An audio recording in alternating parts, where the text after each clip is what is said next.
Fadi Live, là où s'écrit l'influence. Qui maîtrise les récits façonne l'avenir. Bienvenue dans Fadi Live, le podcast qui explore comment l'IA, l'influence, la géopolitique numérique et les médias redéfinissent les dynamiques de pouvoir. Je suis Fadila Brahimi.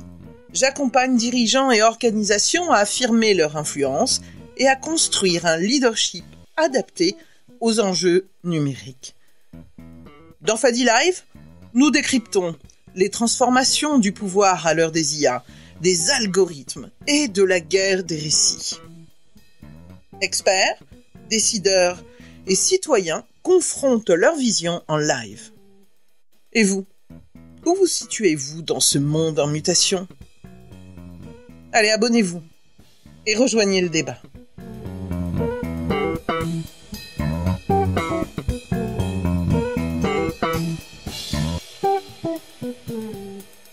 Eh bien, cette douce époque où on pouvait scroller à l'infini sans débourser un centime, je ne sais pas si vous vous en souvenez de cela, avec l'accès illimité à tous les médias sociaux. Alors, bon, ça existe encore un petit peu, mais on sent bien que le vent est en train de tourner.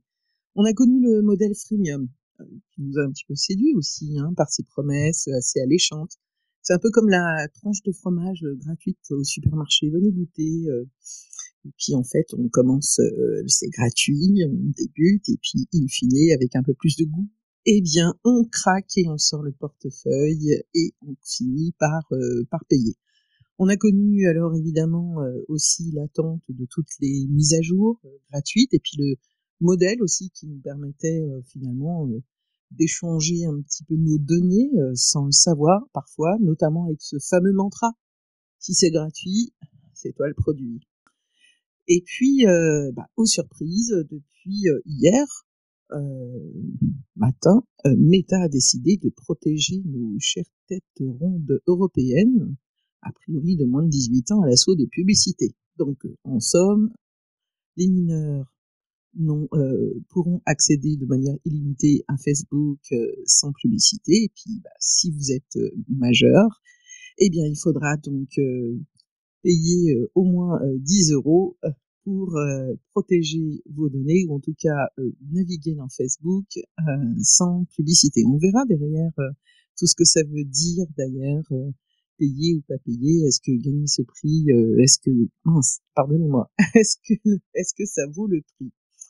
Alors, on n'a pas toutes les réponses, notamment est-ce qu'on peut truquer sur l'âge, est-ce que Meta a trouvé en fait cette fameuse parade ? Peu importe, ce qui nous importe aujourd'hui avec nos invités, c'est justement d'aller voir la gratuité avec publicité ou l'abonnement sans publicité, quels sont un peu les enjeux, alors un peu juridiques, techniques, et puis aussi de marketing. On va parler aussi j'espère aussi, un peu de données personnelles. Et alors, avec nous ce soir, je vous présente Maria Mercanti-Guérin. Bonsoir, Maria. Bonsoir, Fadila. Ouais. Je suis ravie de t'entendre, de t'accueillir ce soir.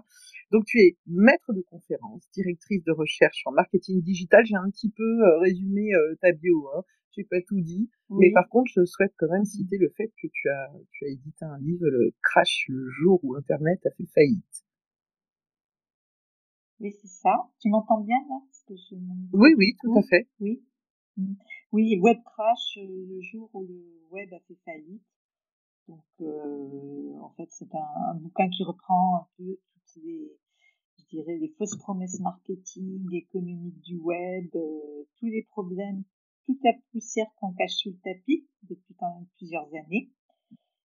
Donc, je me suis un peu plongée dans les chiffres pour décrypter un peu ce monde qui est pas si finalement efficace et performant qu'on pourrait le croire. Voilà. Eh bien, alors tu vas nous donner peut-être quelques éléments tout à l'heure, parce que tu en parles, je crois, tu parles de ce sujet dans ton livre, entre autres, et je présente aussi Guillaume Champeau, qui a l'habitude de venir quand même jeudi soir. Bonsoir Guillaume. Bon, ça va bien. Donc toi, tu es directeur juridique et affaires publiques chez Clever Cloud. Et pour toutes celles et ceux qui ne le connaissent pas sur X, il est extrêmement actif sur la veille du numérique et donc c'est aussi un bonheur parce que tu donnes souvent ton avis. Alors justement, je vais dans le prolongement.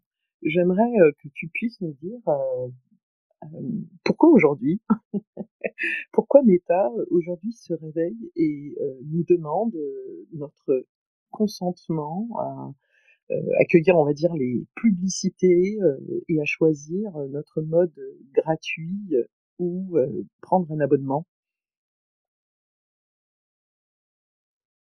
Alors, tout à l'heure, tu as dit que je n'allais pas faire de tunnel, donc je vais essayer de faire court. Non, mais toi, Mais, le droit, vous pour des avez le raisons droit un petit peu purement... au début, hein, quand même, pour poser un peu le sujet. Hein, mais bon, Ouais, quand même. j'interviendrai quand je verrai que c'est un peu trop long. Vas-y. Non, mais pour essayer quand même de faire court mais précis, je vais refaire un peu l'histoire.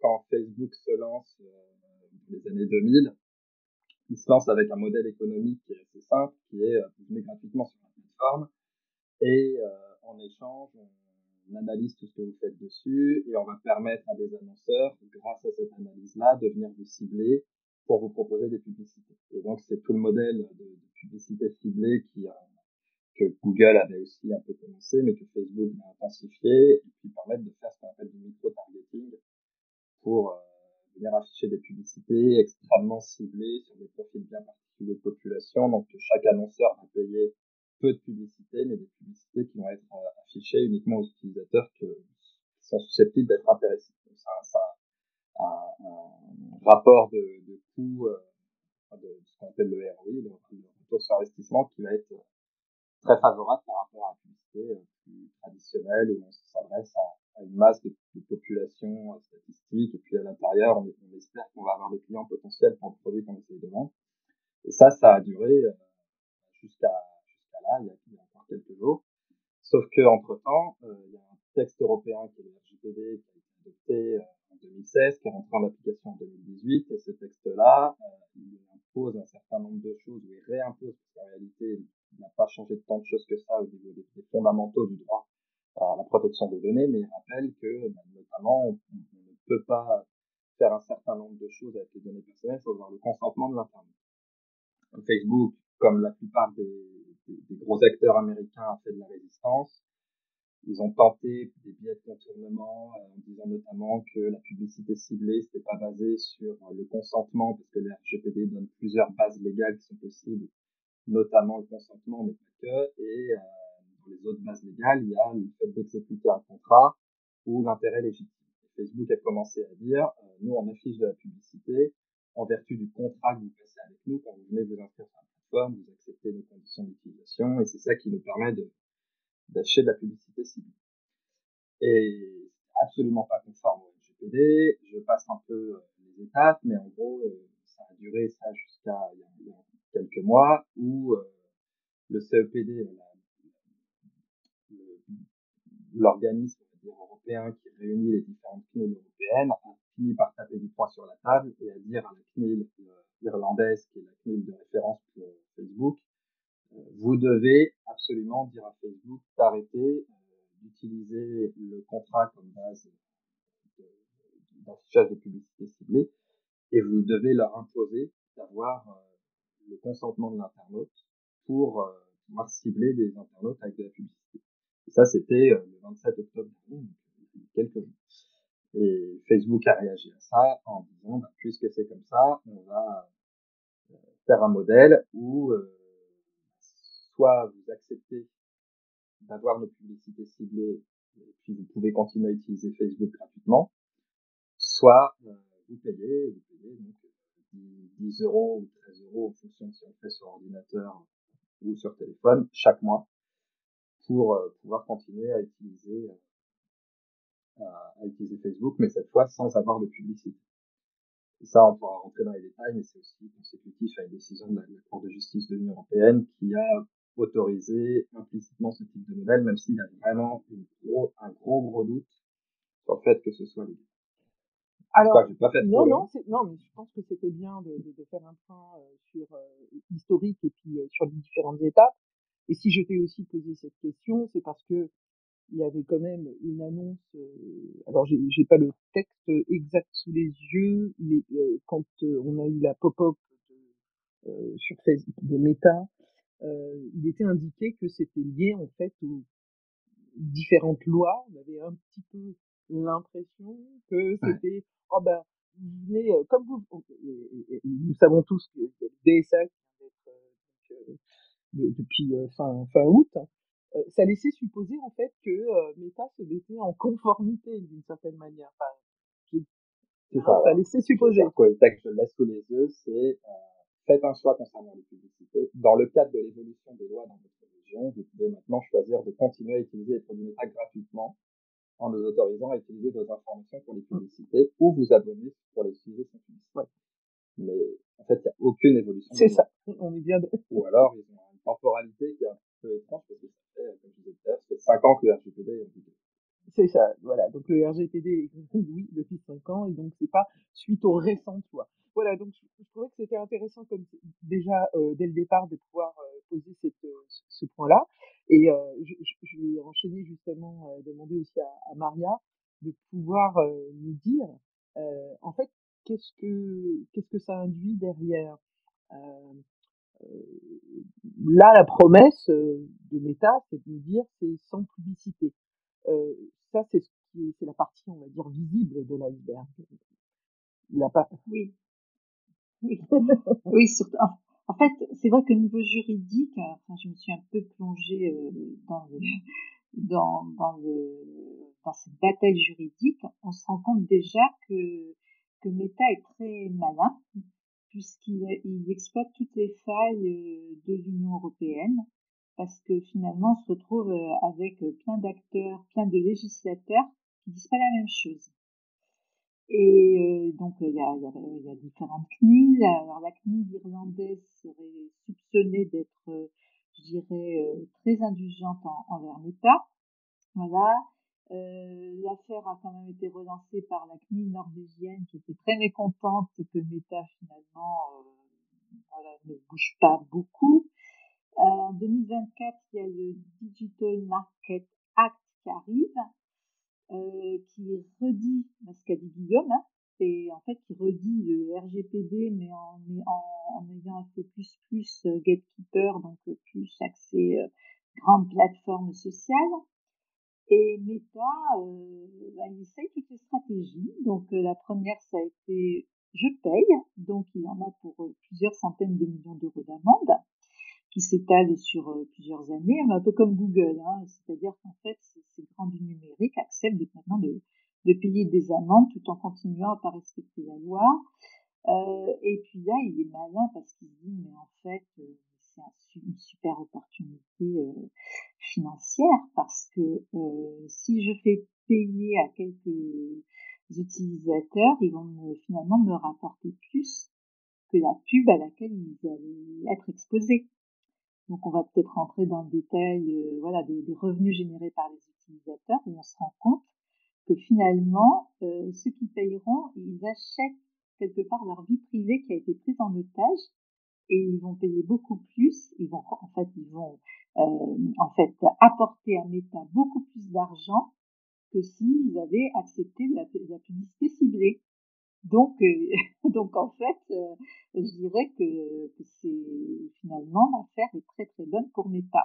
Alors non seulement l'affaire a été très très bonne, mais on pourra ensuite d'ailleurs faire des comparaisons avec X, YouTube, parce que finalement, euh, on voit bien qu'on est en train de passer quand même aujourd'hui de plus en plus à un modèle où on nous propose en fait des abonnements, mais pour la plupart, on nous propose des abonnements de payer, on va dire, pour avoir moins de publicité, mais d'un autre côté, j'ai l'impression qu'on gagne quand même parfois quelque chose. Or là, qu'est-ce qu'on gagne concrètement? Il n'y a pas de service associé. Non, on gagne rien et en plus, on peut recevoir des publicités même en payant, puisque finalement, c'est que des publicités ciblées, comme disait Guillaume, qui l'a très bien décrit, qui sont concernées. Mais finalement, donc les publicités comportementales, mais finalement les publicités contextuelles, why not? Pourquoi pas ne pas continuer? Donc là aussi, il va y avoir quelque part une faille juridique là-dedans, où on va devoir vraiment définir quel type de publicité ceux qui ont payé, voilà, vont voir ou pas. Et ça, c'est pas finalement pas très clair. D'ailleurs, il y a Maxime, si tu souhaites venir et nous présenter ta vision, parce que j'ai cru comprendre tout à l'heure que tu n'étais pas tout à fait d'accord sur un point avec Guillaume, donc ce serait le moment aussi, ou un peu plus tard, hein, c'est comme tu veux, mais Maxime nous dit c'est quand même ouf que le RGPD soit assez mal écrit pour que 5 ans plus tard, on ignore si c'est légal de faire ça. En fait, c'est pas qu'il est. Enfin, si tu me permets de Vas-y, répondre, vas-y. Maxime, c'est pas du tout que le RGPD est mal écrit. Moi, depuis que le RGPD a été voté donc, en 2016, ça va faire 8 ans, euh, tout le monde, enfin quasiment tous les juristes qui sont penchés sur la question ont dit à partir de maintenant, il n'est plus possible de faire de la publicité ciblée sans passer par le consentement. L'interprétation juridique du texte, elle est très claire. Ce qui fait que 5 ans après, il y a toujours ces décisions de justice là, c'est juste qu'il y a une volonté de Facebook ou d'autres acteurs de ne pas respecter le RGPD et d'aller devant les tribunaux et de tenter et de gagner des années parce que, comme disait Maria, au pire, ils perdent quelques centaines de millions d'euros, mais pour eux, c'est provisionné dans leur compte et ça leur coûte pas grand-chose au final par rapport à ce que ça leur rapporte. Et on a vu cette stratégie, on en parlait sur d'autres sujets avec l'antitrust notamment, où Google fait ça aussi très bien, c'est-à-dire qu'ils font traîner des procédures pendant des années et des années et des années. C'est pas que le texte est mal écrit, c'est plutôt que malheureusement ou pas, on est dans un état de droit et donc ils ont des recours possibles et puis il y a des procédures à suivre pour faire appliquer la loi, mais ça prend du temps. D'ailleurs, Maxime est parmi nous. Maxime, tu peux décrocher ton micro si tu souhaites. Les intervenants là. Maxime une fois. Non, je sais pas. Par contre, alors juste, j'ai une question, Vas-y. parce que Maria disait, il y a encore des publicités, même pour ceux qui payent. Parce que moi, j'avais compris qu'il y avait plus du tout de publicité, par contre. En fait, je me dis que finalement, les publicités dites contextuelles, il y a un point d'interrogation. Parce qu'en fait, ces publicités, si elles sont pas, ce sont pas des publicités ciblées, il est tout à fait possible de dire, attendez, dans le fil, c'est des publicités lambda, je pense que c'est, voilà. Je pense que Facebook, il tient pas, parce que finalement, sa force marketing, c'est de dire, quelque part, la publicité, elle est travaillée au maximum pour atteindre la cible, donc ces publicités dites non ciblées, est-ce que c'est intéressant? Je sais pas, mais avec la fin des cookies tiers, etc., je pense que le marché va commencer à se dire que oui, on les avait un peu oubliées, celles-là, mais pourquoi pas? En tout cas, dans les captures d'écran que j'ai vues, ils parlent de plus de publicité du tout. Ils précisent pas publicité ciblée. Ouais, ils précisent pas. Non, il me semble qu'ils enlèvent toute publicité, ce qui est intéressant d'ailleurs, y compris juridique. Oui, c'est ça. Moi, j'avais compris que c'était un peu à l'instar, je dirais, de YouTube, qu'on pouvait justement gagner quelque part en expérience utilisateur en pouvant surfer sans avoir d'intrusion publicitaire. Ouais, on verra. On verra ce que ça donnera. On verra ce que ça donne. Ouais. Maxime, si tu m'entends, je pense que tu m'entends. Tu peux sortir, si tu veux, du space où on va faire un essai, redemande à parler, et quand ça buzz, en fait, malheureusement, c'est comme ça qu'il faut faire. Hein, c'est soit revenir auditeur et redemander à prendre la parole, ou sortir de l'appli, ça arrive, il y a des bugs. Oui, alors donc là, on a point d'interrogation sur la partie publicité ciblée. Ah, tiens. Oui. Je pense, mais bon, sachant que c'est quand même pas cette publicité non ciblée, c'est pas ce qui l'intéresse, c'est parce qu'il est dans les annonceurs. Mais bon. Ok. Tout est Max- possible. Maxime, est-ce que ça fonctionne cette fois-ci? Ah, Maxime. Moi, je pense que Maxime, comme tu es intervenant et qu'on t'entend pas, si tu sors du space et tu reviens, je pense que tu dois avoir un bug. Je suis navrée parce que moi, je t'ai accepté, puis je te vois en intervenant, et voilà. Juste, du coup, peut-être pour poursuivre sur Vas-y. cette question de est-ce qu'ils enlèvent toutes les publicités ou est-ce qu'ils enlèvent que les publicités ciblées, elle est loin d'être neutre juridiquement.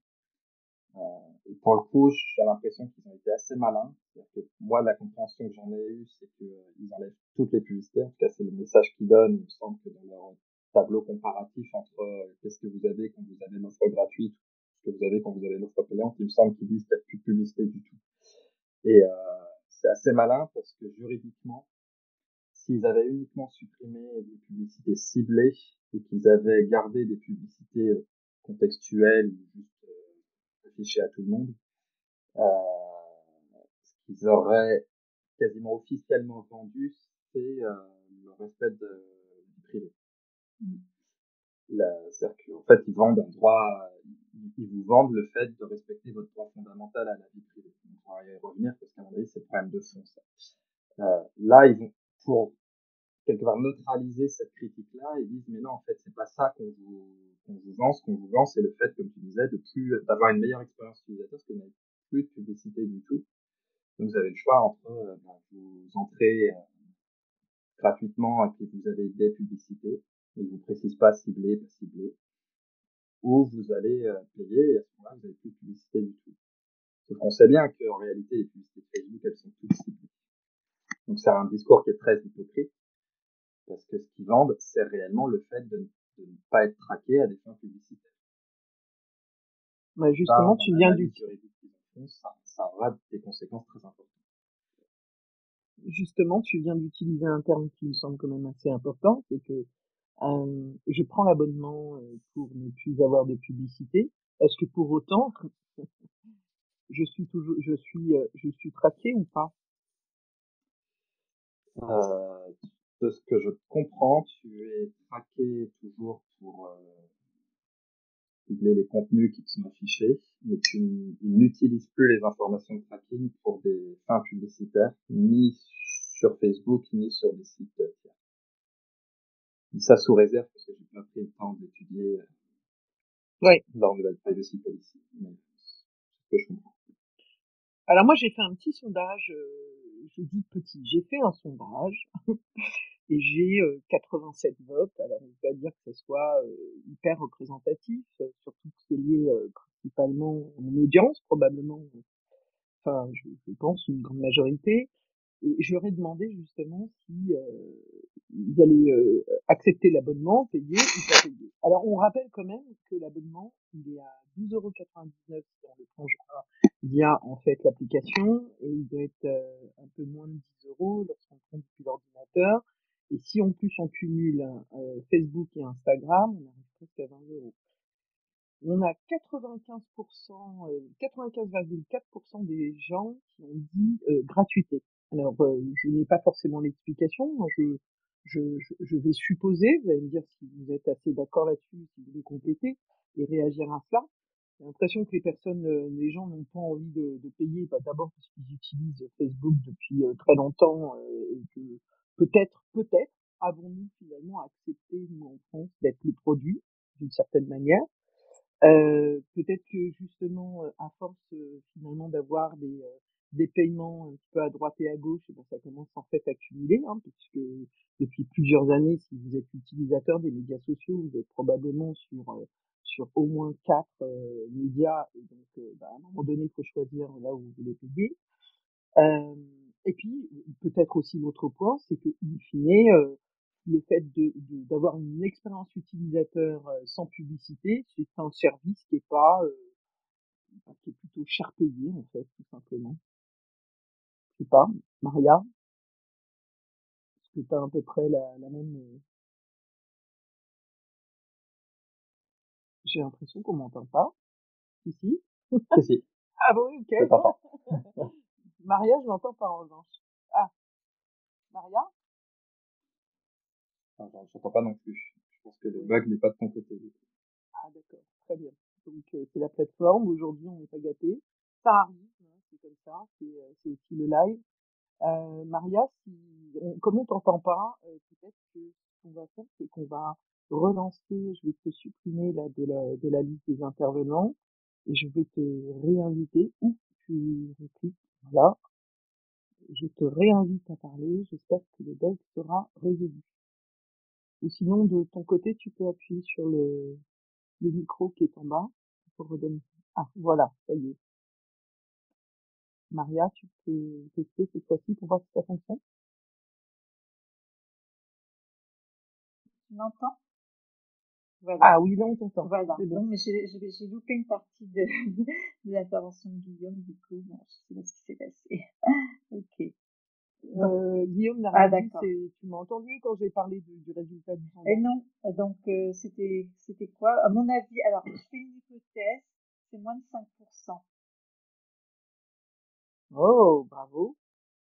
Il y a que Oui. 4,6% de personnes qui étaient prêtes à payer Alors, je sais l'abonnement. pas comment en fait, j'ai pris YouTube, 2,5 milliards d'utilisateurs, 80 millions d'abonnés.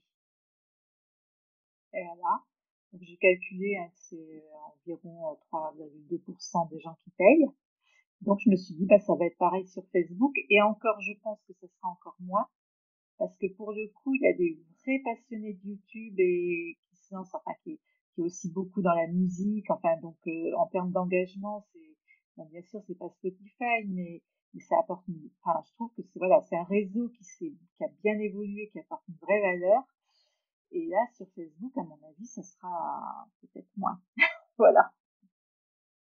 Alors là, sur Meta, évidemment, j'ai pas tous les Mhm. chiffres, hein. Moi, c'était juste un sondage que j'avais fait. Je pense que si, donc pour toi, c'est à peu près le même chiffre, ce chiffre-là sur YouTube. Donc ça Ça correspondrait à peu près. correspondrait, mais je pense que ça sera peut-être moins. Peut-être moins. Ouais. Alors, quand tu prends YouTube, il y a quand même un petit plus dans Oui, l'abonnement. Le petit plus c'est quand même pas négligeable parce que aujourd'hui, quand tu regardes une vidéo sur YouTube, tu peux avoir parfois 3 à 4 publicités sur une vidéo, ce qui est quand même ce qui peut être assez pénible, on va oui, dire, quand tu veux écouter une vidéo, par exemple, en fond, et voilà, parce que là, ça t'oblige forcément à attendre la fin de la publicité pour oui. ensuite cliquer, passer aux suivantes, etc. Ce qui est, c'est pas du tout, on va dire, le même modèle que sur Facebook. Est-ce que donc, ok, là-dessus, sur les chiffres, je suis assez d'accord. Et toi, je pense que Guillaume, tu voulais aussi, à partir de là, peut-être apporter un autre élément.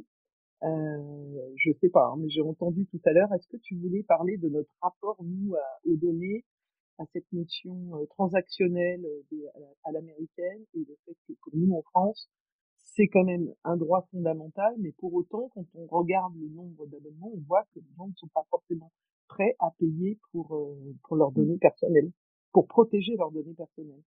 Ouais, bah ça c'est vraiment le cœur du sujet en fait. En Europe, on a toujours considéré que la protection de la vie privée, y compris la protection des données personnelles, c'est un droit fondamental. Et donc si on considère que c'est un droit fondamental, c'est que toi, comme moi, comme n'importe qui, il y a le droit. Et peu importe notamment le revenu. Et le problème, c'est que là, quand tu demandes entre 10 et 13 euros par mois, c'est-à-dire quelque chose comme 150 euros par an, je peux faire le calcul, c'est à peu près ça. Oui, La question. et plus si tu utilises Instagram, Oui, alors par contre, là, tu vois, ça souvent. m'avait même échappé. Je pensais que, enfin, j'avais pas vu qu'il y avait deux abonnements séparés pour les deux. Je suis ni sur Facebook ni sur Ah non, Instagram, non, comme ça, je suis en- tranquille. c'est un peu plus vicieux ça, Guillaume. C'est que quand tu utilises Instagram, tu peux relier en fait les deux profils, Instagram et Facebook. Et beaucoup font ça parce que, par exemple, les utilisateurs d'Instagram republient en fait, publient instantanément leur contenu, on va dire Instagram sur Facebook. Et donc, si tu as les deux, bah, ça te fait 20 euros par mois. Ouais. Donc, Ça, quand Enfin, C'est un budget. le budget et j'avais la discussion tout à l'heure avec ma femme quand elle a vu apparaître le hasard, c'est quand on était en train de manger tout à l'heure avant notre live, elle voit apparaître ça sur son téléphone et elle me dit mais c'est quoi ce bordel? 13 euros par mois, c'est n'importe quoi. Et tout. Je dis ouais, donc, mais éventuellement toi tu peux te permettre de payer si tu le voulais, tu pourrais. Mais quelqu'un qui est au RSA, qui déjà a du mal à pouvoir manger tous les jours, tu lui laisses le choix entre avoir de la publicité ciblée, c'est-à-dire en fait pour continuer à être traqué, à faire que son utilisation d'internet soit en permanence surveillée à des fins publicitaires et qu'on crée un profil à partir de ses habitudes, etc. Euh, la personne, quand tu lui dis est-ce que vous voulez continuer à utiliser Facebook dans ces conditions-là ou est-ce que vous allez débourser de 150 ou 200 ou 250 euros par an pour pouvoir continuer à utiliser Facebook, forcément, quand tu n'as pas le choix, tu vas prendre la première option qui est continuer à traquer. Donc là, le droit fondamental à la protection de la vie privée, comment tu l'assures quand tu as en fait un droit qui ne peut être exercé que par, sans dire les riches, mais en tout cas les personnes qui ont suffisamment de revenus. Voilà.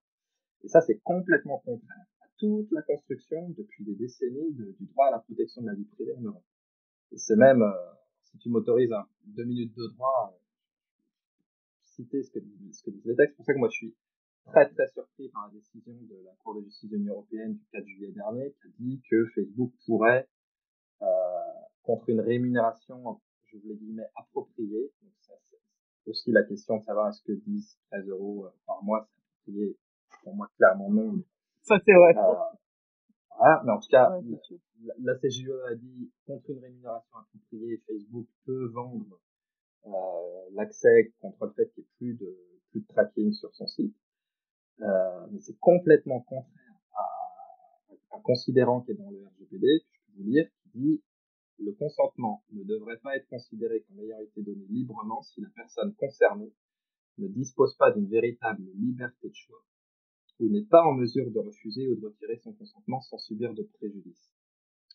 Là, ce qu'ils disent, c'est si le choix il est orienté par des contraintes, par un préjudice que tu subis, parce que en fait on t'a un peu extorqué ton consentement, le consentement il n'est pas libre, et si ton consentement il n'est pas libre, il n'est pas valide.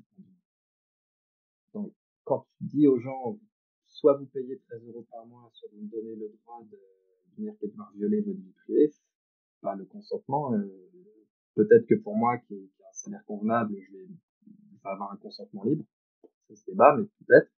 Mais pour quelqu'un qui a des très faibles revenus, certainement pas.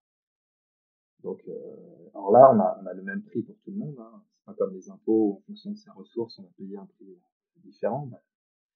Là, c'est le même prix pour tout le monde et les riches vont pouvoir payer. Et les pauvres, eux, auront juste le droit de ne plus avoir de protection de leurs droits fondamentaux. Donc, je pense que c'est beaucoup plus grave que ce qu'on pense en premier.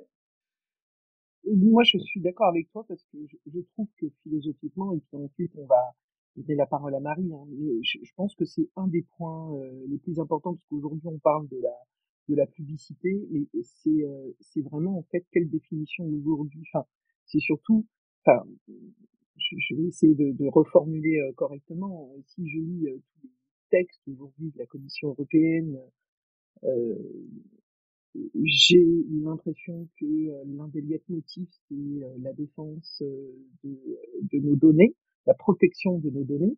Et là, d'un coup, j'ai cette nette impression que finalement, nos données peuvent être monnayées et la protection de nos données peut être monnayée, ce qui correspond davantage à la philosophie américaine qu'à la philosophie européenne.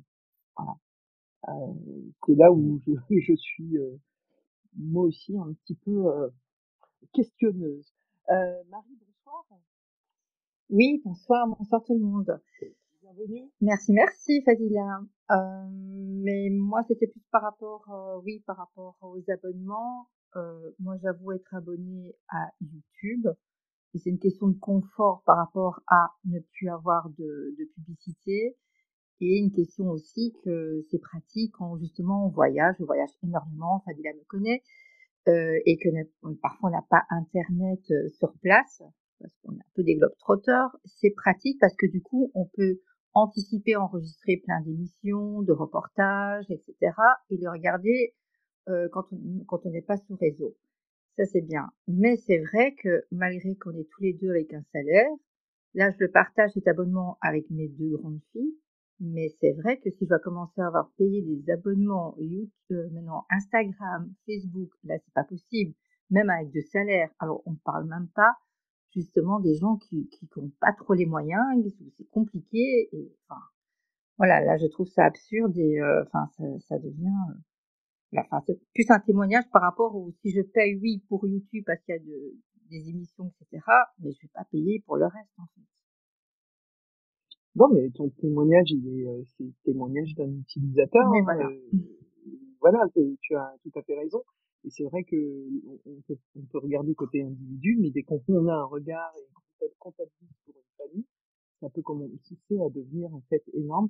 Il y a David de Fayon qui nous dit en message que certains sont prêts à payer pour ne pas subir de publicité et d'autres pour que leur poste soit davantage visible, vraisemblablement.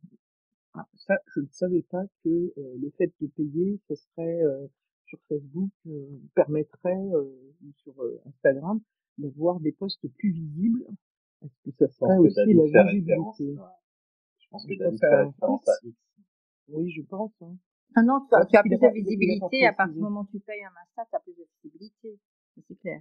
Où ça? Sur Instagram, en tout cas. Enfin, moi, j'emploie Instagram. Je le paye pas, mais je sais que Ah bon, oui, tu auras d'accord. beaucoup plus, oui, c'est un peu D'accord. tu as plus de facilité, du coup, voilà, sur la visibilité, sur les hashtags que tu mets, voilà. Oui, oui, tout est calculé, en fait, hein. Alors, je sais pas, mais en tout cas, ça n'a pas été présenté de cette manière. Pardonnez-moi, j'avais un chat dans la gorge. Ok, bon bah écoute, c'est à vérifier. En tout cas, moi, j'ai pas vu cette information passer telle que. Et dans la, en tout cas pour l'abonnement, je note. Maxime, j'espère que cette fois-ci, on va accueillir Maxime ensuite. Parfait, ça a l'air Charles marché. et tac, oh punaise, on t'entend Maxime. Oui, Waouh, je vous remercie. c'est miracle. Non, ça. Moi, je suis très embêté dans l'histoire parce que il y a plusieurs droits en fait, plusieurs idéaux plus que des droits, qui ont l'air de rentrer en conflit là-dedans. Notamment, il y a toutes les questions que le Conseil constitutionnel avait tranchées il y a longtemps sur Adopi là. L'accès à Internet c'est nécessaire pour la liberté d'expression. Et donc dans l'idée, je rejoins un peu Guillaume là-dessus. L'accès à Facebook, ça devrait, enfin Facebook entre guillemets, mais en tout cas des forums, des espaces de liberté d'expression, même si c'est pas réellement des espaces de liberté d'expression, mais ça devrait être accessible à tous. Mais de fait, Facebook c'est pas un service public non plus. Et donc ils sont dans la Silicon Valley, ils ont plein d'ingénieurs, ça coûte très cher, les serveurs coûtent très cher. Et forcément, faut que de l'argent vienne de quelque part. On a passé le RGPD en faisant ça, comme Guillaume l'expliquait, Facebook et Google ont provisionné. Donc ils ont plus ou moins ruiné les annonceurs français en fait, enfin européens. Euh, mais mais au final, le problème reste là. C'est pas un service public, on le paye pas avec nos impôts. D'ailleurs, quand on essaie de faire des services publics de liberté d'expression, on les fait totalement différemment. Notamment, je pensais à la plateforme du Grand Débat, qu'obéit à aucune de ces règles. Le DSA n'est pas appliqué, le RGPD non plus. Enfin, c'est totalement différent. Mais au final, faut les financer ces plateformes et le RGPD, on l'a voté. Alors moi, c'est un texte que j'aime bien, le RGPD, hein, mais Ouais. je pense réellement qu'il est mal écrit. Maxime, est-ce que Oui. tu me dis si je me trompe, mais est-ce que pour toi, si tu veux, quelque part, c'est assez logique, en fait, qu'on aille vers un modèle, en fait, payant?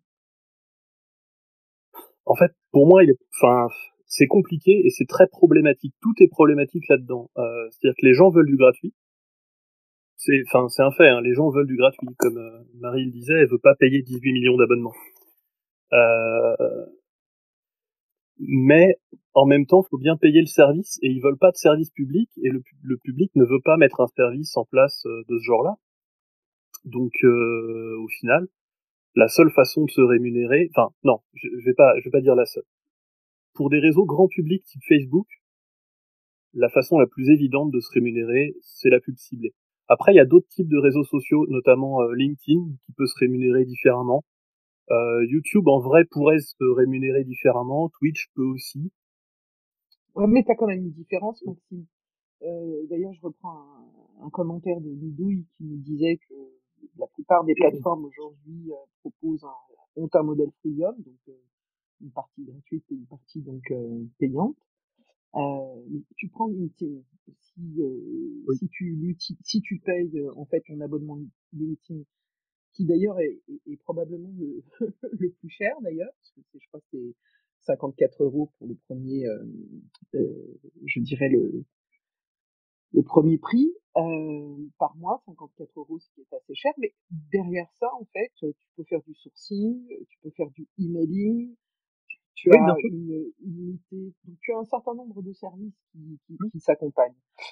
X, de plus en plus, alors il n'y a pas tous les services, on voit bien qu'il est en train de les déployer, Musk, les uns après les autres, mais là aussi, quand tu payes ton abonnement, euh, tu peux rééditer, tu peux corriger tes posts, tu peux, tu sais, c'est pas que de la visibilité, mais tu as un certain nombre de services, comme par exemple la plateforme TweetDeck aujourd'hui, qui est uniquement accessible aux gens qui payent. Bon voilà. Donc je vais pas faire toute la liste, mais derrière, en fait, l'abonnement, euh, tu as un certain nombre de services. Là, en fait, concernant Facebook, le seul deal apparent, je dis bien le deal, c'est la publicité. Oui. Mais en même temps, enfin, ils pourraient développer des trucs qui pourraient intéresser les gens, hein, bien sûr, et qui pourraient monétiser. Mais en l'état, ils ont pas tout ça. Et là, en l'état, c'est-à-dire que le problème se pose aussi pour les petits sites. Hein. Le RGPD a éclaté la rémunération d'à peu près tout le monde. Et notamment, moi, je passais sur les forums Code Source avant. Code Source, ils se rémunéraient avec la pub ciblée, mais ils avaient d'autres trucs. Ils avaient des partenariats avec les magazines Comment ça marche, ils avaient des partenariats avec Microsoft. Les sites ciblés, comme les nouvelles de Maria, il y a moyen de cibler et de faire du fric à côté. D'accord. Et notamment LinkedIn peut faire payer les entreprises. Ok, donc pour toi, en fait, ça peut aussi, effectivement, ça peut aussi évoluer. Bonsoir. Alors, Charles, on se connaît depuis longtemps, je me souviens plus. Le F, à quoi il correspondait? Bonsoir, c'est Rami. Frédéric. Frédéric, voilà. Tu m'entends, Frédéric? Oui, Voilà, Frédéric Charles. je suis ravie de t'entendre, ça fait très longtemps. Ouais, bienvenue. Non, le débat est intéressant. Moi, j'ai quelques petites remarques que je livrerai. La première, c'est qu'on a quand même oublié ce que c'était qu'un réseau social, puisque quand on dit que le seul service, c'est de pas avoir de pub, mais le service de base, c'est quand même d'être mis en contact avec l'ensemble de son groupe, de pouvoir le suivre, de pouvoir poster. Donc, c'est vrai que c'est tellement devenu une évidence que Maxime le disait, on est presque dans une sorte de service public. Donc on a monté d'un cran, mais le service de base de Meta, c'est quand même juste de mettre les gens en relation. Moi ma remarque, elle est de livrer une hypothèse qui est la mienne, qui est de dire de toute façon, le modèle, on est en train d'analyser par rapport à un modèle qui est un peu ancien, qui est celui qui a été le lancement, avec RGPD et autres, mais en fait non, on est dans un nouveau modèle qui arrive, qui va être totalement privé, et qui va proposer des choses nouvelles. Je pense que X est bien parti là-dessus. On voit bien que Netflix aussi va avoir un abonnement moins cher avec de la publicité et un abonnement sans publicité derrière. Voilà, on va arriver dans des espaces privés où oui, la loi s'appliquera, mais le règlement intérieur, on va dire, sera plus intéressant. Et aujourd'hui, quand on va au parc Astérix ou quand on va chez Disney, on va pas comparer pour savoir, ouais, mais au parc Astérix, quand même, par rapport à la queue, c'est mieux chez Disney, ainsi de suite. Enfin, ce que je veux dire, c'est que ça sera différent et les gens choisiront et ça va être peut-être salvateur. Ça va nous permettre de sevrer et de nous recentrer sur les quelques abonnements qu'on a vraiment envie de payer parce que là, il y a de la valeur. Alors, comme tu as, Frédéric, ça a coupé d'un coup, je sais pas si c'était volontaire ou pas. Ah non, c'est pas volontaire, je sais pas quel endroit, ouais. Oui, bon, donc, mais le propos, c'est, quand on va au parc Astérix, et qu'on compare à Disney, ils ont 2 règlements intérieurs différents, ils appliquent les deux la loi, mais on a 2 expériences différentes et chacun choisira de payer son billet pour aller chez Astérix ou chez Disney, pour prendre une image dans le monde réel. Je pense que le paradigme des réseaux sociaux qu'on a connus, qui sont devenus des services publics, comme l'a dit un peu Maxime, il est fini. Il y aura autre chose. Ça veut dire des espaces privés. Fadila? Oui. Vas-y, Marianne. Oui, en fait, moi, ça me fait penser à l'évolution des médias digitaux, hein, des sites de presse. Finalement, ils poussent de plus en plus l'abonnement, hein, on peut même plus rien dire sur le web de gratuit, hein, c'est d'ailleurs un peu problématique. Et donc, j'ai un peu regardé aux États-Unis quels étaient les chiffres. En fait, ils dégagent environ 9 milliards de pubs et 11 milliards d'abonnements. Donc c'est la première année en 2022 où ils récupèrent plus d'argent grâce à l'abonnement que grâce à la pub. Mais par contre, l'abonnement, c'est très difficile à... Il n'y a pas de dynamique, c'est-à-dire que globalement, des gens qui vous aiment, ils s'abonnent. Et puis la conquête de nouveaux auditeurs, de nouveaux lecteurs est très compliquée. Donc ça donne des courbes plutôt finalement assez plates, enfin, avec une dynamique très faible. Et en plus, après, je pense qu'il y a un phénomène de churn, donc de gens qui se désabonnent à un moment donné. Alors sur certains marchés, hein, ça peut être 30%. Alors je ne sais pas ce que ça peut donner sur les réseaux sociaux, ça sera intéressant de voir le churn. Mais finalement, on pense que c'est pérenne en termes de modèle économique, mais ça n'est pas du tout. C'est beaucoup plus pérenne la publicité. Et c'est vrai que je rejoins Charles, à un moment, les gens, ils vont faire des choix, ça sera salvateur. Et finalement, peut-être que le marché, ça va être la prime au plus innovant, au plus créatif, au meilleur. Moi, je regrette, mais Facebook n'a pas su développer énormément d'outils qui pourraient, par exemple, intéresser les entreprises. Il est assez fort sur le local, mais finalement, Google Business Profile font des top trucs. Et lui, il fait pas grand chose. Et ça va le mettre aussi face à, je dirais, voilà, parfois son insuffisance de créativité marketing et commerciale. Moi, je trouve quand même, d'une manière générale, Frédéric, quand il disait, si on a du plus parce qu'on peut se relier à d'autres, on peut publier, etc. Et moi, j'ai quand même un peu l'impression que après la révolution du web social, les premiers réseaux Facebook datent de 2006 à peu près, LinkedIn 2004. Je pense qu'il y a quand même aujourd'hui une coutume qui s'est instaurée, que publier, avoir un profil, publier et se connecter à d'autres est un service aujourd'hui gratuit partout. Et voilà, donc c'est là où je trouve que derrière il y a une offre qui pour le moment n'est pas très très alléchante. Oui, et puis il y a des nouveaux usages, hein, parce qu'en fait maintenant il y a la montée des messageries. C'est pas du tout la même finalement le même usage utilisateur, le UX design et compagnie.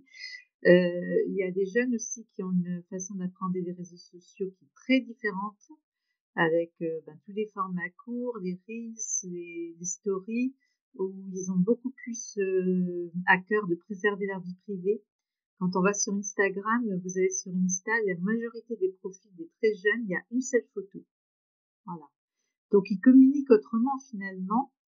Et puis il y a ce côté aussi, un monde difficile où on va plus tellement mettre son Instagram en public avec la photo de sa maison et de sa piscine. Hein, des gens commencent à comprendre avec toutes ces affaires qui se sont passées que ça peut être dangereux. Donc ça va aussi apporter, je dirais, une autre façon de gérer sa vie privée sur le web. En fait, au départ, on était tous un peu naïfs, mais la génération qui vient n'est pas du tout. Mmh. Mais tu as raison d'insister sur l'évolution des usages. C'est vrai. On va accueillir Tat Koumb et ensuite il y a Marie qui avait levé la main. Tat Koumb, bonsoir. Bonsoir à toutes et à tous. Le débat, en tout cas le sujet est très intéressant. Je vais peut-être donner ma petite contribution et aussi j'ai des interrogations par rapport au procédé quand même de Meta et de Facebook. Bon, déjà moi je pense que la version payante de Facebook elle existe depuis un bon moment. Hein. C'est juste que souvent lorsqu'on s'inscrit ou lorsqu'on s'inscrivait à partir d'une certaine période où il y a peut-être 2 ou 3 ans, on avait quand même le choix de prendre une version gratuite ou de prendre une version payante déjà. Donc je pense que c'est parce que le choix de payer était celui qui faisait le moins l'unanimité que ils sont peut-être passés à un autre niveau en nous exigeant d'une certaine manière d'adopter ce choix-là. Mais ce que moi je me dis, parce que l'on parle Je vais me permettre juste de faire une incise, c'est parce que je sais pas si tu as entendu le début du live. Tu étais là au début? Non, désolé. Ah ok, d'accord. Donc Désolé. oui, avant il y avait possibilité de pouvoir choisir un modèle payant, mais là aujourd'hui la question du consentement autour de la publicité a été posée à tous les utilisateurs d'Instagram et de Facebook hier matin. Tout le monde a reçu en fait une pop-up. Oui, si, j'ai Voilà. vu, j'ai vu le Voilà. pop-up en question. Je Voilà. vois de quoi il s'agit. Oui. Donc là, il s'agissait de choisir est-ce qu'on restait sur un modèle gratuit, donc avec publicité, ou un modèle payant, donc avec un abonnement. Si, je suis très bien. Oui, je suis très bien le débat. Bon, après c'était juste une première, j'ai envie de dire, réflexion. C'est pas que j'ai pas suivi toute votre discussion. Hein. Je sais bien de quoi il s'agit. Merci pour le rappel. C'est juste que je voulais poser déjà ça comme voilà, comme idée que j'avais au bout de la langue. Oui. Après ce que je veux dire, c'est que moi je m'interroge quand même parce que Facebook propose, de ce que j'ai pu entendre, que Facebook propose de payer un abonnement pour ne plus avoir de la publicité. Mais d'un autre côté, Facebook propose aussi à des entreprises ou à ceux qui veulent faire de la publicité de payer justement ce service de, de répandre en fait, de présenter leurs produits, de faire de la com.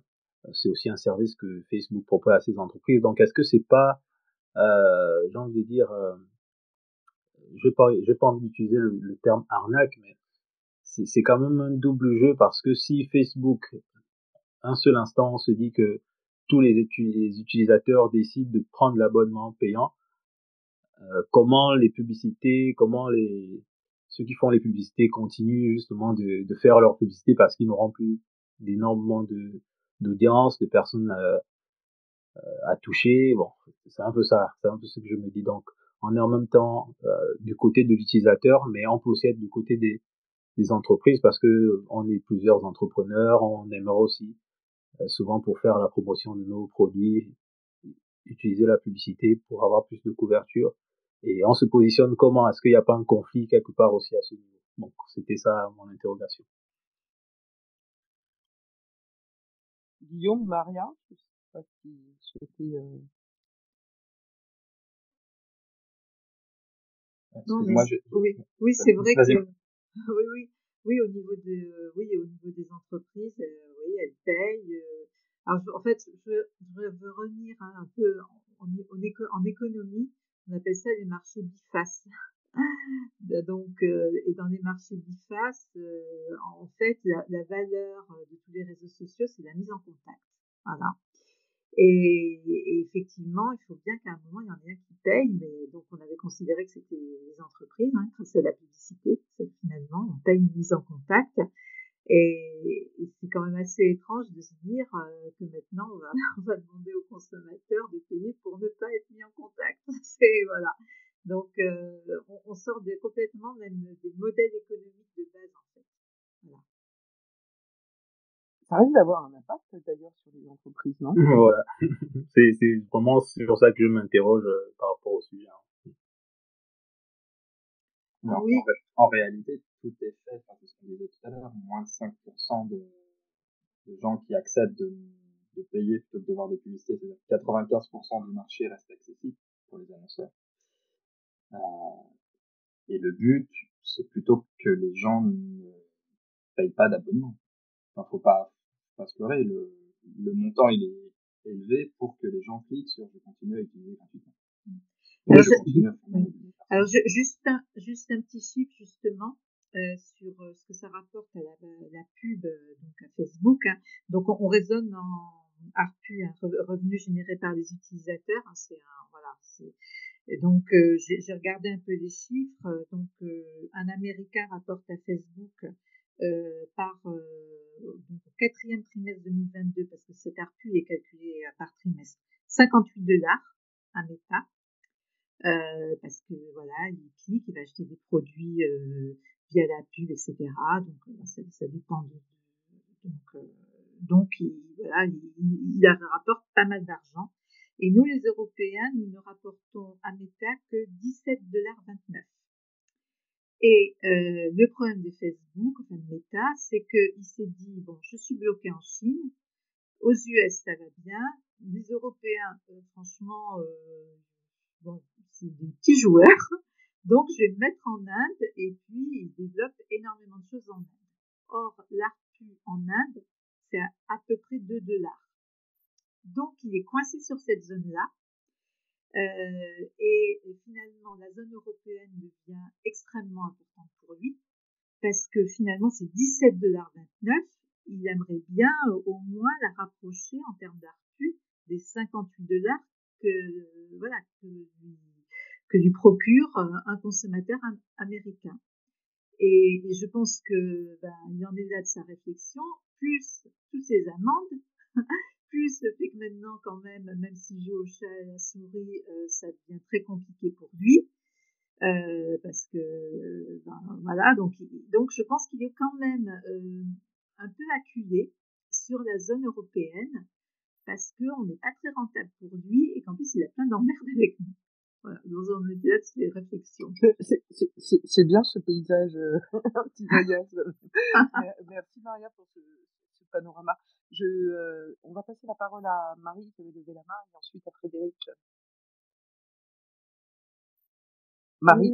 Oui, merci. Mais en fait, oui, on parlait là tout à l'heure de LinkedIn, en même temps, je voulais juste dire par rapport au prix, oui, vous aviez dit que c'était cher, c'est toi qui as parlé de ça là tout à l'heure. C'est moi. C'était une petite aparté, c'est juste pour dire que on peut pas comparer. Là, c'est beaucoup des sociétés, les patrons, ils peuvent enlever leur TVA, c'est surtout mais pour les individus. Complètement, oui, mais moi perso, en tant que, moi, avec mon métier, j'ai vraiment pas eu besoin de payer, quoi que ce soit. Oui, c'était pas vraiment. Non, tu as pas, non, c'est, en fait, ceux qui payent en dehors des entreprises, c'est les solo-entrepreneurs. Oui, voilà. Ça, oui. Et pour eux, c'est un budget, voilà. Ouais. Et ensuite, ceux qui sont en recherche d'emploi peuvent avoir besoin pour une période, ça peut être très intéressant. Pourquoi? Parce que tu peux, envoyer des messages un peu plus longs et à plusieurs personnes, te connecter à plusieurs personnes, voilà, t'es beaucoup moins limité qu'en formule gratuite. Donc pour un individu, ça reste quand même assez élevé. Guillaume voulait réagir, je pense, sur... Ouais, je vais revenir sur ce qu'a dit Frédéric Charles tout à l'heure, parce que je peux offrir une analogie sur un plateau que je trouve très intéressant, c'est avec Disney. J'étais en train de me dire, ça va vous paraître absurde, je prends un exemple absurde. Mais imaginons que le législateur ait décidé que ne pas faire la queue aux attractions était un droit fondamental.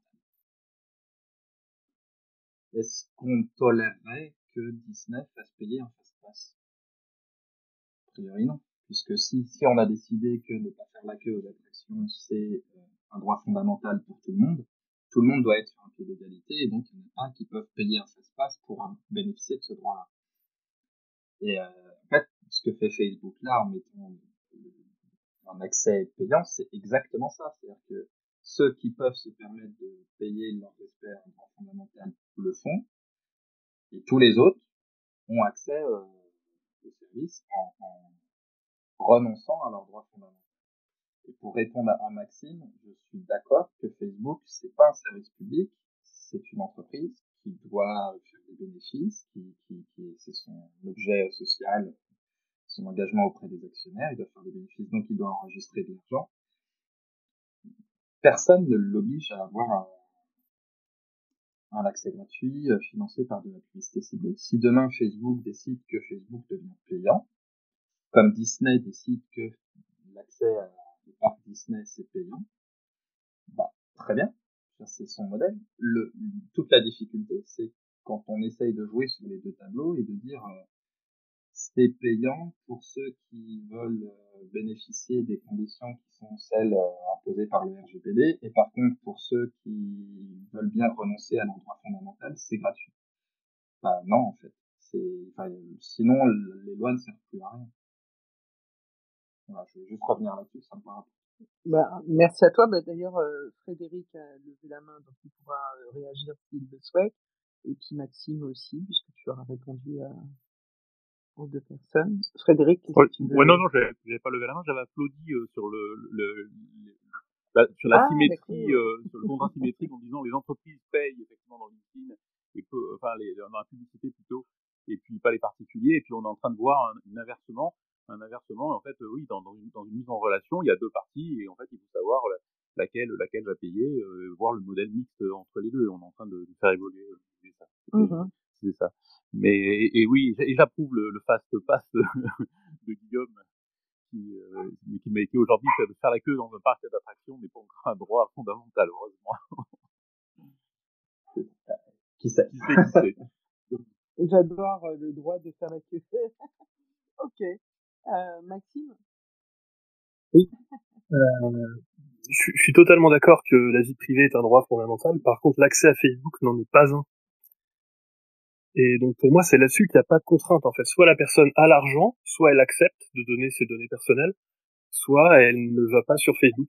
Alors en fait, c'est un peu plus nuancé que ça, et je pense que ça va l'être de plus en plus. Alors sans vous faire trop de juridisme, mais en fait Facebook, ça acquiert, c'est tellement central dans la vie de beaucoup de gens et dans la vie sociale. Je sais plus si c'est toi Maxime qui parlait de la décision Adopi du Conseil constitutionnel. Ouais. Je pense que c'est effectivement intéressant de s'y référer parce qu'elle a dit que Internet était devenu tellement important dans l'accès à l'information qu'on ne peut pas priver quelqu'un de son moyen de communication. Parce qu'Internet, c'est devenu trop important dans nos sociétés. Et à l'intérieur d'Internet, il y a des plateformes, des endroits dans lesquels les gens se sont organisés pour communiquer ensemble. Et Facebook en fait partie. J'ai plus le nombre de millions ou de milliards d'utilisateurs de Facebook dans le monde. Je pense que c'est on représente 3,7 milliards, presque 4 milliards. Ça veut dire 40% de la population mondiale, quelque chose comme ça. C'est énorme. Et en fait, le fait de dire aux gens, si vous voulez accéder à cet endroit-là où c'est là que ça se passe, vous devez abandonner votre droit fondamental, c'est un problème. D'ailleurs, quand la CNIL, peut-être pour refaire un historique, la question elle s'est d'abord posée sur les cookie walls des sites de presse. À un moment, les sites de presse ont dit si vous voulez pouvoir continuer à lire nos articles, vous devez accepter nos cookies, sinon vous pouvez pas les lire. Et la CNIL a fait une première délibération en disant les cookie walls, c'est interdit. Et le Conseil d'État était derrière en disant à la CNIL, non, vous n'avez pas le droit, vous, autorité administrative, de faire une interdiction générale, ça doit être du cas par cas. Et donc la CNIL est revenue dessus un an ou deux après et a refait une nouvelle décision sur les cookie walls et a fixé un certain nombre de critères pour dire quand est-ce que un cookie wall, c'est l'équivalent d'un paywall qu'on a aujourd'hui sur Facebook, quand est-ce que c'est légal ou c'est pas légal. Et elle dit notamment c'est pas légal s'il y a un déséquilibre sur le fait que vous n'avez pas d'alternative possible au fait d'accéder à ce site.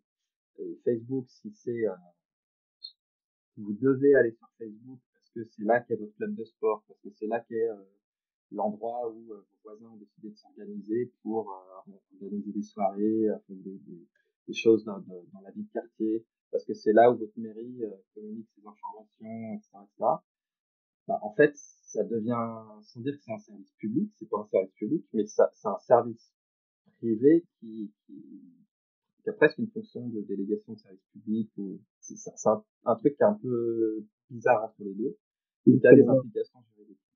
Sur ce statut-là, c'est pour ça que j'ai parlé de service public. C'était pas au sens, enfin, c'est pas au sens que c'en est réellement un, bien sûr, mais c'est au sens où on n'a pas de service public et pourtant ça en a ce rôle-là. Et, Bah oui. et c'est là-dessus où j'en veux vraiment à la France et l'Europe en général avec ce truc-là, c'est qu'on veut du service privé, mais qui obéissent à une forme de délégation de service public. On met des autorités de régulation, mais qui marchent pas. Enfin, on voit aujourd'hui les CNIL, c'est une immense blague, hein, les amendes sur le RGPD.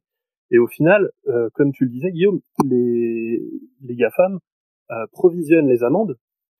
Et donc, qui trinque, c'est les entreprises françaises, à la fois les annonceurs, puisqu'elles peuvent moins annoncer. Enfin, c'est moins ciblé, donc ça marche moins bien. Et les diffuseurs derrière qui ont plus de revenus et enfin, nous, perso, le RGPD nous a forcé à licencier un peu, quoi. Voilà. Mais si ta conclusion, c'est de dire que il faut faire appliquer le RGPD de façon beaucoup plus ferme et à l'encontre de toutes les entreprises qui viennent en Europe, je serai complètement d'accord. Alors moi, j'ai pas de conclusion là-dessus, en fait. C'est-à-dire qu'à la place des différents acteurs, j'aurais réagi vraiment plus fort parce que là, on a 5 ans enfin, ça fait 5 ans et c'est pas encore réglé. Ah ouais. Mais de situations ambiguës et où au final, les fraudeurs s'en sortent. Et les fraudeurs, entreprises françaises, t'as complètement raison, hein. Et c'est-à-dire que même les entrepreneurs, sur la question originale du live, donc quel business model, les entrepreneurs aujourd'hui sont coincés parce que il n'y a pas de règles et ils sont concurrencés par des fraudeurs. Si aujourd'hui je veux monter une entreprise dans l'informatique, il y a 10-15 ans, un gamin pouvait monter une boîte d'informatique facilement, les lois étaient simples. Aujourd'hui, les lois sont compliquées et en plus, il va y avoir des concurrents hors la loi. Chose qui n'était pas le cas à l'époque, quoi. Bon, c'était un peu par là. Donc, j'ai pas de solution ni de conclusion et je blâme personne, mais par contre, à la place de Musk, par exemple, j'aurais coupé l'Europe pour montrer qu'il y avait un problème. Et à la place de la CNIL, j'aurais cartonné. C'est harakiri. Tu sais, il y a un problème. Il y a un problème et il faut le dénoncer, quoi, parce que là, on a une situation qui est dramatique pour les entreprises françaises, enfin européennes au sens large, et on accuse Google, mais ok, ils font de la merde, mais on est coupable aussi d'avoir mis en place ce cadre qui est un peu foireux, quoi, et de sanctionner personne, hein, parce que le RGPD n'est appliqué par personne, boîte française comprise. Un mot? Oui, vas-y. Et puis après, on passera la parole à Tokra. C'est bien? Vas-y, Maria. Désolée. Tu peux parler, Maria. Plus personne. Ah. Maria. Bon, ben, je crois qu'on va recommencer. Je vais réinviter Maria. Il y avait un bug. Je crois on va attendre que Maria revienne puisqu'elle voulait réagir. Maria. Oui, c'est bon. C'est bon. Oui. Ah, génial. Oui, ben, je suis tout à fait d'accord avec ce discours.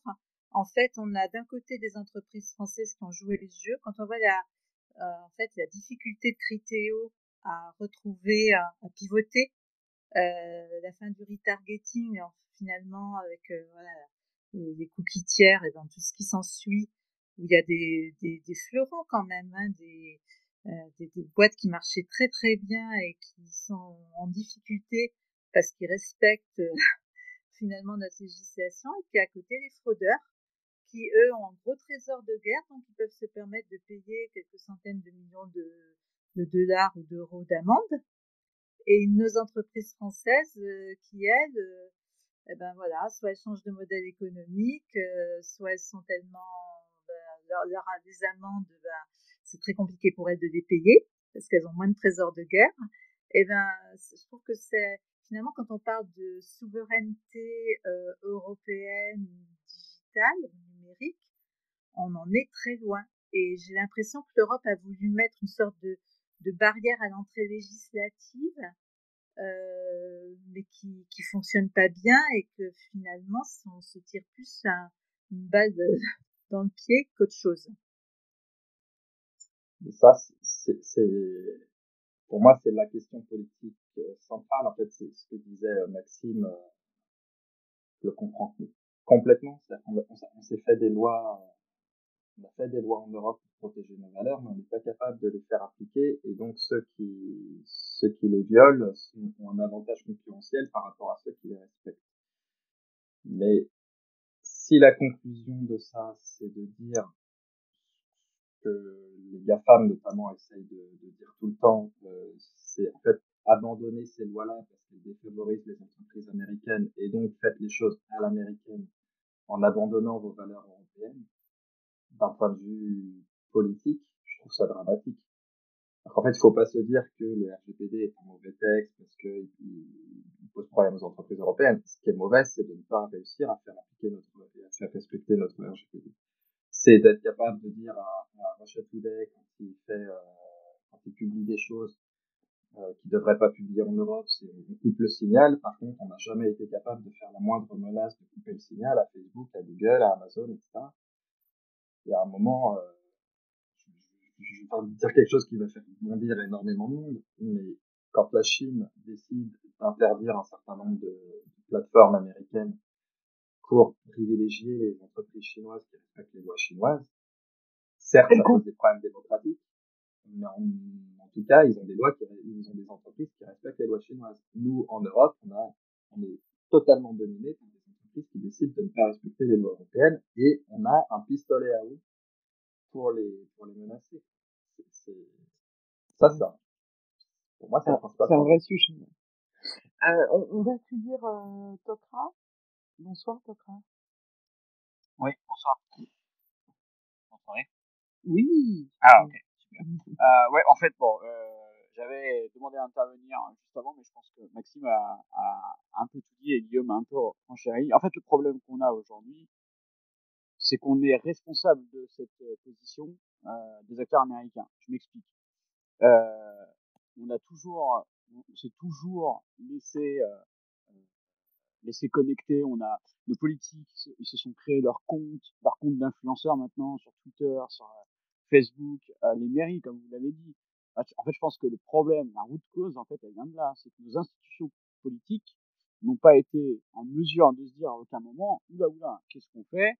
Pourquoi est-ce qu'on communique sur des plateformes américaines? Il y a un problème. Et en fait, c'est difficile maintenant, aujourd'hui, de blâmer ces gros acteurs américains, alors qu'on s'est mis nous-mêmes dans cette position.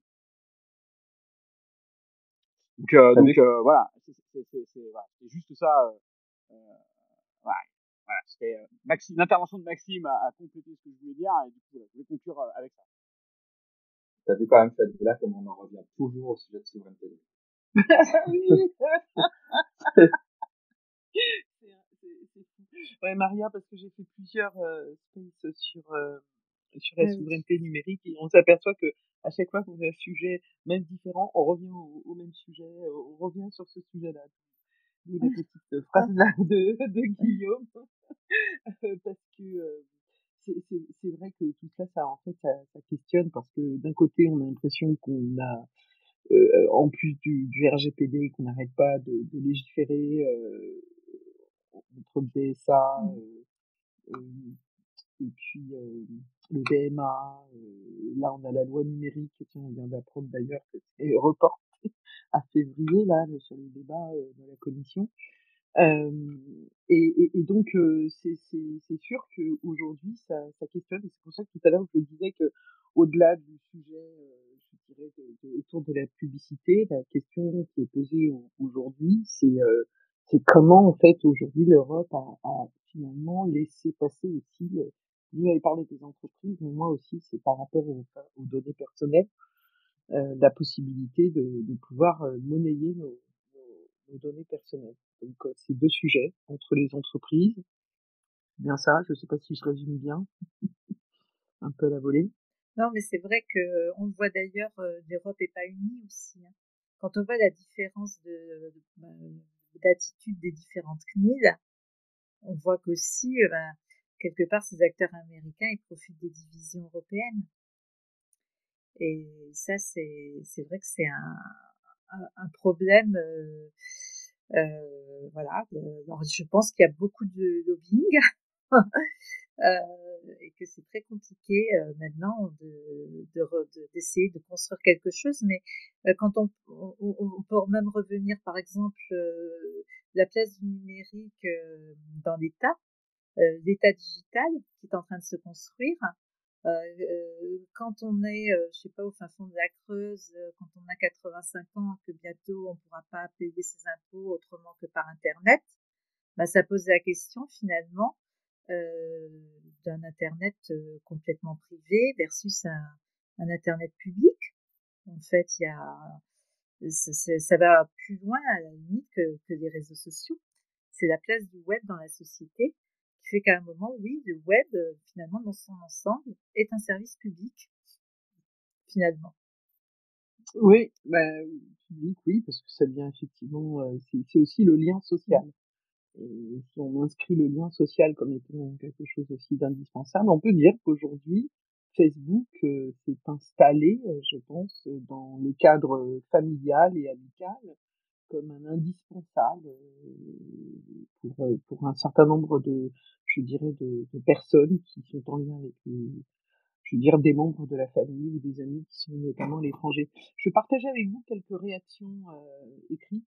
Il y en a une qui m'a beaucoup amusée, c'est celle de Kobayashi qui vous dit « Le jour où Facebook ferme, vous faites comment du coup ?» Facebook est une entreprise, n'a aucune obligation de vous héberger parce que tout le monde y est, des alternatives existent. Oui, des alternatives existent, je suis bien d'accord. Il y a même Thomas Jardinet qui nous a parlé de faits divers ou de mastodons, mais je pense que là, quand on parle Facebook, on parle grand public aussi. Je pense qu'il faut pas, on l'a pas dit tout à l'heure, mais Facebook, c'est quand même le réseau social plus grand public qui rassemble les 7 à 77 ans, non, même plus, c'est la formule télé, mais où on retrouve tous les âges. Et c'est le seul qui aujourd'hui fait ça, je pense. C'est en tout cas imposé comme étant le lien social familial et amical. Bon, après, peut-être que les réseaux sociaux décentralisés dont on parle beaucoup arriveront à prendre. Je pense qu'il y a une question véritable sur le Web 3, la décentralisation des réseaux. Ça va être c'est la révolution qui vient derrière. Moi, je pense que le web qu'on vit actuellement, il est à terme condamné parce que je trouve que son modèle économique devient compliqué, il ne marche plus si bien que ça. Et on a encore à construire finalement un web décentralisé. Et là, les places sont encore à prendre. Tout n'est pas fait sur ce web décentralisé. Il y a pas mal de problèmes d'appropriation. C'est assez complexe. On a un nouveau monde avec voilà les NFT, les cryptos, le Web 3, le métaverse. Facebook s'est bien cassé la figure dedans, donc ça veut dire que tout est à construire sur ce nouveau monde-là. Et il faudra qu'on soit prêt. Alors après, il y a beaucoup d'acteurs européens, français sur ce monde-là qui y croient, donc on n'a pas encore tout vu sur le web. Non, tu as certainement raison. On va pas tarder à clôturer. Je vais reprendre une réaction aussi d'Alexis, Alexis Lamère, qui nous disait pour le coup j'ai plusieurs soucis. Le coût premium 13 € n'est pas un prix raisonnable. C'était quoi le terme, Guillaume, que c'était le terme de la Commission européenne, c'est approprié. Oui, c'est adorable. Je ne sais pas qu'est-ce que c'est que le prix approprié. Il ajoute, Alexis, les fournisseurs de contenu ne sont pas payés à leur juste valeur et c'est gorgé de pub. Et en payant, tu n'as plus de pub, mais Google continue d'utiliser tes données perso. Bon, voilà. C'était son petit résumé. On va juste dernier tour de table, parce que moi je trouvais que c'était bien que tu ouvres la voie, Marie, en disant qu'il y a encore des possibilités, qu'il y a des choses encore à créer. Et je crois que Maxime aussi le disait tout à l'heure, qu'il y avait aussi des services peut-être aussi qui peuvent être ajoutés en fait à ce prix-là. Maxime, tu lèves la main, tu voulais peut-être réagir? Oui, pardon, on n'a pas répondu à la question de comment financer ça, parce que là, vous dites que ça devrait être un service public, et je suis totalement d'accord qu'on manque de services publics numériques de ce genre-là. mais on met rien pour les financer. C'est-à-dire que là, on demande juste à Facebook de s'asseoir sur de l'argent. Et au final, ils s'assoient pas dessus, ils le volent aux entreprises qui annoncent sur Facebook et qui diffusaient en Europe. Et, enfin, pour moi, on est en train de s'enterrer, en fait, en faisant ce genre de manip. Mais, ouais. Il faut qu'on finance un service public, de ce genre-là, comme on l'a fait pour le grand débat, notamment le grand débat. Bon, je suis pas pour ce qui s'est passé et tout, je suis pas du tout, voilà, la politique, on va la laisser de côté, mais là, l'aspect, pour une fois, l'État s'est dit qu'il allait faire quelque chose avec le numérique, quelque chose de démocratique, et pour moi, la vraie réponse côté service public, elle est là. Et sinon, tout le reste, bah, malheureusement, c'est du privé. Et faut aussi penser que ce qu'on applique à Facebook, là, faudra l'appliquer aussi à toutes les autres boîtes. C'est-à-dire qu'actuellement, on a pas mal de sites qui mettent ce genre de paywall ou pub. Marmiton, par exemple, l'avait fait à un moment. Et donc, c'est pas que spécifique à Facebook et aux géants du numérique, mais par contre, c'est eux les gagnants de l'histoire. Là. Voilà. Et oui, il y a beaucoup de choses à réinventer, je suis totalement d'accord. Alors, il y a beaucoup de choses à réinventer, mais Tokra, lui, il écrit que, il est d'ailleurs dans les intervenants, il dit lui qu'il pense tout l'inverse par rapport à la décentralisation. Il dit que on va plutôt aller vers plus de centralisation, vers 2 ou 3 acteurs. C'est bien ça? Ouais, oui, effectivement, si je peux me permettre. On voit que, enfin, je sais pas si tout le monde le voit, mais je pense que Twitter, par exemple, est en train de se créer. Il a une base d'abonnés qui est quand même assez importante. Hein. Et je pense qu'il va essayer de se créer tout un empire qui va regrouper tous les besoins des réseaux sociaux, à la plateforme de paiement, à tout ce qu'on veut, peut-être même de la plateforme de vente, à de la boutique mise en place en 2 clics, avec voilà, je pense, à mon avis, je peux me tromper, on en reparlera peut-être d'ici 5 ou 10 ans, mais je pense que au contraire, tout ce marché du web va se concentrer en quelques énormes, quand je dis énormes, c'est aujourd'hui, je pense que Facebook est un bébé encore, mais dans peut-être une dizaine d'années, tous les acteurs vont se concentrer sur quelques acteurs. Prenons l'exemple Attends, un petit instant. Facebook, un bébé? Bah, aujourd'hui, à l'échelle de ce qui est possible, à l'échelle de ce qui est possible de faire sur le web, oui, si on se projette sur quelques années plus tard, je pense qu'aujourd'hui, Facebook, il est, alors soit il est en fin de vie, soit il est en début de vie, mais en tout cas, il y a encore énormément de potentiel comment dirais-je, il y a un potentiel pour grossir encore plus. Je m'explique. Si on regarde, par exemple, quelques années en arrière. Juste te couper. Quand tu parles de Meta ou de Facebook, le réseau social? De Facebook, parce que tout à l'heure, on parle de Facebook. On est d'accord. Oui, de Facebook. Non, je parle pas du groupe Meta. Oui, non, je t'ai coupé. Pourquoi? Parce qu'en fait, aujourd'hui, dans les projections, j'ai pas les chiffres exacts, mais parmi les utilisateurs de Facebook, on a énormément de personnes qui sont décédées. On dit que c'est presque un... Alors, c'est toujours actif, hein, mais il y a quand même une grande part de cimetière sur Facebook. Ouais, c'est pour ça, c'est soit, en fait, il y a 2 choix. Soit c'est un réseau social qui est vraiment en train de mourir, ou soit c'est que le début avec justement Meta et les nouvelles technologies qui vont arriver peut-être dans quelques années. Ce qu'il faut se dire, une chose quand même, c'est qu'à l'époque du début du web des années 2000 jusqu'à 2010, dirons-nous, il y avait une multitude de forums, de petites communautés à droite, à gauche, il y en avait partout.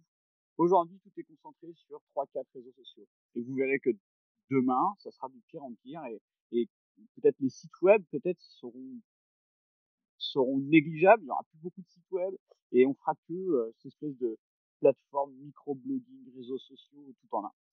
On verra. À la chinoise. Mais je pense qu'au contraire, et je pense exactement à la WeChat, exactement. Et je pense au contraire qu'on va vers de moins en moins la décentralisation. Alors oui, à la chinoise, tout à fait, mais alors pour le coup, le gouvernement a complètement pris la main sur le web chinois. Donc centralisation impliquera forcément que les États vont s'impliquer parce que ça sera trop. Soit on arrive à ou des acteurs privés. Soit on arrive à tout décentraliser avec tous les courants de la tokenisation de l'économie. En fait, c'est vrai qu'il se passe plein de choses intéressantes et le web restera décentralisé et libre.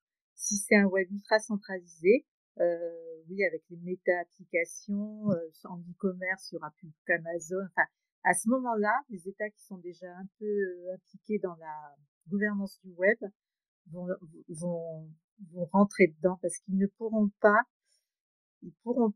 gérer une société avec autant de concentration de pouvoir. Alors c'est un peu, ça rejoint quelque part deux choses. Hein. La vision un petit peu d'Elon Musk, qu'on peut comprendre, puisqu'il veut aller vers une super apps, et de l'autre côté toutes les inquiétudes et questionnements justement sur concernant le pouvoir le soft power, je dirais, d'Elon Musk. Oui. J'ai peut-être un peu ouvert le truc, mais ça, parce que comment dire, aujourd'hui, ça pose quand même en fait beaucoup de questions. Hein. Quand on parle aujourd'hui de ces gros mastodontes dans les médias sociaux, on parle aussi de big tech qui ressemblent finalement à des États. Oui, qui ont plus de PIB que les États, en fait, qui ont plus de chiffre d'affaires que des. Oui, mais c'est clair, et c'est pour ça que c'est vrai que le Web 3 c'est rafraîchissant. Hein. Et franchement, mais par contre, ça a été créé par des anarchistes, hein. Donc ça peut peut-être décoiffer un peu. Alors on va clôturer, mais pour clôturer, on va accueillir quand même Midouille qui a elle est repartie. Midouille, elle avait demandé à parler, elle avait dit qu'elle voulait intervenir. Non, je la vois toujours. Finalement, Midouille, est-ce que tu as le micro? Moi, je la vois pas. Pour moi, elle est auditeur. Elle était intervenante tout à l'heure. Et je crois que la plateforme, aujourd'hui, on a eu pas mal de soucis. Hein, Guillaume, on avait l'habitude. On n'a jamais eu autant de bugs, quand même. Midouille, bonsoir. Tu peux désactiver ton micro et parler. Ok, bonsoir tout le monde. Je voulais réagir sur deux points. Je sais plus tout à l'heure qui disait que il fallait une alternative d'un réseau social, on va dire étatique. On l'a plus ou moins avec l'Europe qui finance le développement de mastodontes.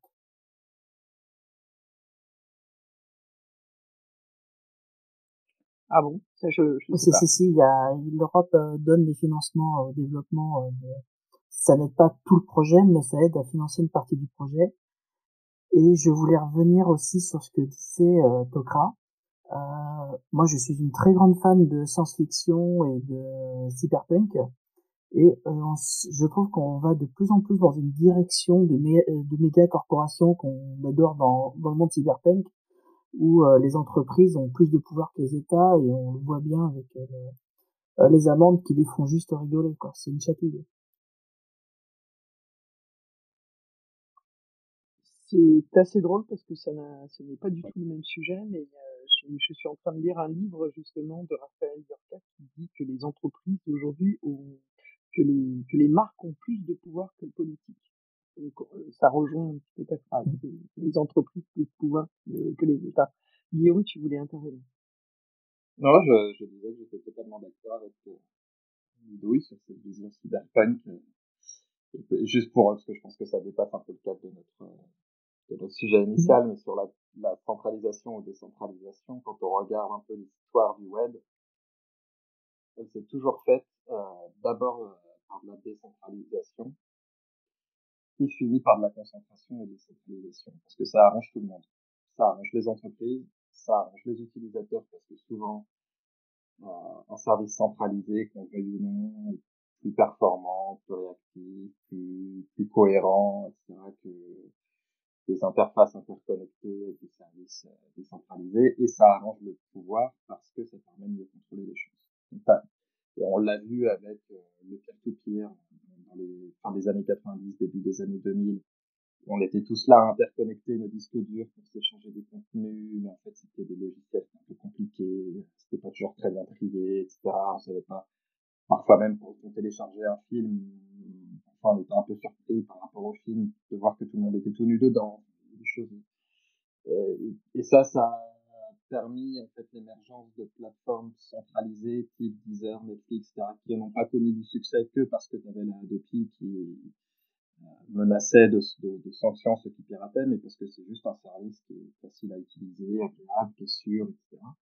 On l'a vu sur les blogs où il y a eu toute la période de blogosphère où on a cru que le web c'était des gens qui allaient créer leur propre site, leur propre blog pour s'exprimer chacun chez soi et qu'on allait interconnecter tout ça avec des flux RSS. Et en fait tout ça a un peu disparu parce que ça a été recentralisé par les sites de presse qui ont récupéré les blogs, qui ont fait des plateformes de blogs qui les ont ensuite fermés et puis finalement il y a plus beaucoup de blogs et puis ça a été remplacé par les réseaux sociaux où on est tous sur Facebook, Twitter, Instagram et quelques autres.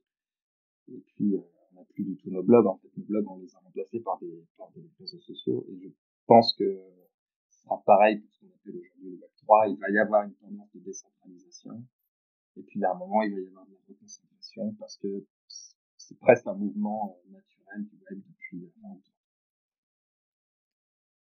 Ok, eh bien écoutez, je vous remercie beaucoup à tous là pour ces échanges. On va clôturer ce space avant de partir. Juste quelques mots. Moi, j'ai retenu quand même que aujourd'hui la proposition telle qu'elle elle a été formulée par Facebook. Eh bien, on pose encore des questions sur l'égalité, donc on peut aussi attendre, on va dire, j'espère qu'on va avoir des réponses concernant la Commission européenne, parce que ça pose évidemment des questions déjà juridiques sur la partie des données personnelles. On a aussi parlé de ce trouble aujourd'hui de savoir est-ce qu'il y aura encore des publicités ciblées ou pas. Et ça soulève également aussi des questions, on va dire, politiques. Politique, c'est aussi est-ce qu'on va faire appliquer, est-ce qu'on un jour ou l'autre, on va voir en fait nos règles et nos lois en fait appliquées. Je ne sais pas si j'ai fait un résumé, je dirais complet. Est-ce que Maria, tu souhaites ajouter quelque chose, Guillaume? Non, c'était parfait comme résumé, Fadila. Ah, je suis un peu rapide. En tout cas, sur le volet juridique, effectivement, le feuilleton n'est pas terminé, parce que la CNIL norvégienne a déjà fait savoir qu'elle était contente et qu'elle voulait empêcher Facebook de continuer comme ça, et le CEPD probablement, l'ensemble des CNIL européennes va aussi intervenir assez rapidement. Ok, bah merci à vous, merci Frédéric, Maxime, Tokran, Douille. Il y en a qui sont partis pour vos interventions et merci d'avoir enrichi en fait ce débat. Je vous rappelle que le space, vous pouvez le réécouter et le partager durant 30 jours en fait, au moins sur X. Je remercie chaleureusement Maria. Merci Maria. Merci Fadila, merci beaucoup. J'espère que ça t'a plu. Et oui, c'était très sympa. Space. C'était très sympa malgré les petits problèmes techniques, mais voilà. C'était une première pour moi, sympa. Voilà. Bah, tu vois, pour une première, tu as eu le droit à plusieurs bugs, alors que d'habitude, on en a un ou deux. Bon, bah, écoute, ça fait partie de la joie du direct. Voilà. Et merci beaucoup, Guillaume. Aussi. Bah, merci à toi. Je vous souhaite une belle soirée, et puis je vous dis à très bientôt sur Fadi Live le jeudi soir. Merci d'avoir écouté Fadi Live, là où s'écrit l'influence. Retrouvez tous les épisodes sur Deezer, Spotify, Apple Podcasts, Amazon Music et YouTube. Pour ne rien manquer des prochains débats et des exclusivités, suivez-moi sur les réseaux sociaux. Consultez la bio pour toutes les informations. Abonnez-vous, partagez et laissez un commentaire. Votre avis compte. À très vite dans Fadi Live pour de nouveaux débats stratégiques.